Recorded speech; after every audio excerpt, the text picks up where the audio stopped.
Friends, good evening. আশা করি তোমরা সবাই ভালো আছো, আমিও ভালো আছি। আর আমি রেডি হয়ে গেছি, যাব ভোট দিতে। ভোট তো দিতে পারিনি, গেছিলাম ভোট দিতে, বাট ভোট দিতে পারিনি। আমার ভোটার কার্ড নাম্বার একই, বাট অন্যজনের নাম আছে। আর 2019 সালে আমি একবার ভোট দিয়েছিলাম, ওটা আমার ফার্স্ট আর এটা সেকেন্ড ভোট ছিল, বাট আমি দিতে পারিনি ভোট। আমার ভোটার কার্ডে আরেকজনের নাম দেখাচ্ছে। আর আমার হাজব্যান্ড কিছু কথা শেয়ার করলো, তোমরা শোনো, আশা করি তোমাদেরও কাজে লাগবে। তোমরা একবার তোমাদের ভোটার কার্ডগুলো চেক করে নেবে যে আদৌ তোমাদের নাম আছে না অন্য কারোর নাম আছে। আর আমার ক্ষেত্রেও সেম কেস। তোমাদের এই ভিডিওটা দেখলে একটু হেল্প হবে। আর 2019 সালে একবার ভোট দিয়েছি, আর এটা হচ্ছে আমার সেকেন্ড ভোট ছিল। তো আমি ভোট দিতে পারিনি, আমার খুব আপসেট, আমি ফোন দিতে পারিনি বলে। হ্যালো বন্ধুরা, কল্পনা ব্লগে আপনাদের স্বাগত। আপনারা হয়তো ভাবছেন হঠাৎ করে কল্পনা ব্লগে কল্পনা না থেকে এটাকে, আমি হলাম ওনার হাজব্যান্ড। তো আজকে আমি ভিডিও করছি, আমি বাধ্য একটা গল্প শোনাবো বলে, মজার গল্প শুনবেন। আজকে মে 13 সোমবার। আজকে আমাদের এখানে কনস্টিটিউশনে ভোট আছে, লোকসভা ভোট। তো সকালবেলা ন্যাচারালি আমরা স্বামী স্ত্রী এবং আমার ছেলে তিনজনেই গেছিলাম ভোটের কেন্দ্রে ভোট দিতে। ভোট দিতে গিয়ে একটা বিপত্তি হয়। আমার ভোট দেওয়া হয়েছে, ঠিক আছে, তার প্রমাণ এই যে দেখে নিন, এই যে আমার ভোট দেওয়া হয়ে গেছে, ঠিক আছে। আমার স্ত্রী যখন ভোট দিতে যায় কেন্দ্রে, তখন তাকে আটকানো হয়, তার কারণ তার নাকি লিস্টে নাম নেই, ঠিক আছে। একই বাড়ির লোক, আমি স্বামী ও স্ত্রী, তো থাকা তো উচিত, যাই হোক নেই। তো তার কারণ কি? কারণটা খুব অবাক করা।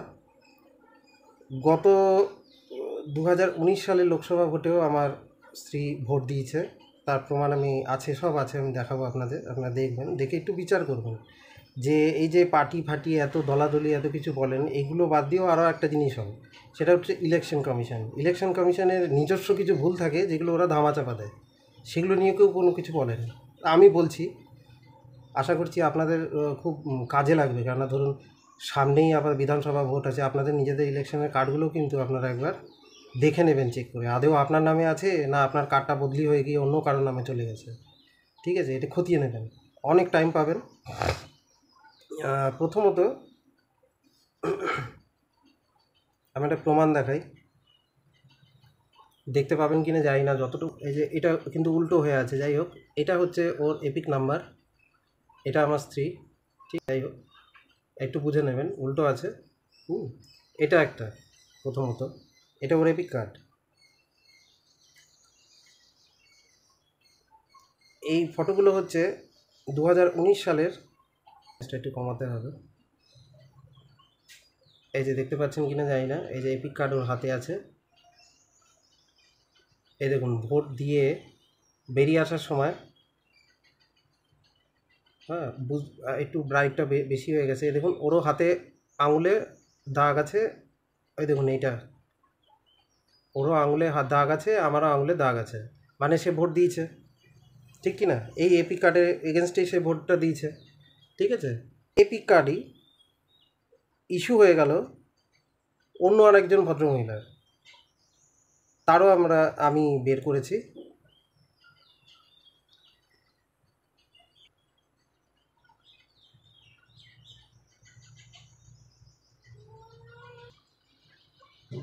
এটা দেখাতে হবে, নইলে আপনারা তো বুঝতে, এই দেখুন, এই দেখুন